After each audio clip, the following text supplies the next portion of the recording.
আসসালামু আলাইকুম।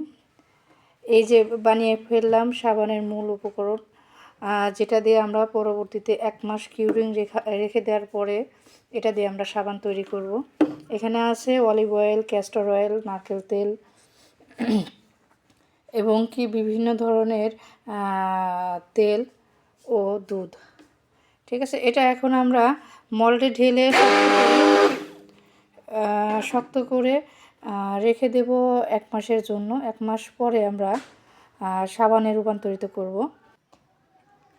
1 মাস পর এই জাফরান বিভিন্ন ধরনের এসেনশিয়াল অয়েল দিয়ে আমরা এই ধরনের সাবান তৈরি করব। আসলে গতকালকে এই সাবানগুলো তৈরি করেছি, আপনারা সবাই দেখেছেন। তখন আর কি সাবানের যে মূল উপকরণ মূলত সোপ বেস, ওটা বেশি গরম হওয়ায় জাফরানগুলো তলানি পড়ে গেছে। দেখেন কত পরিমাণে আমরা জাফরান দিয়েছি, দেখে বোঝা যাচ্ছে।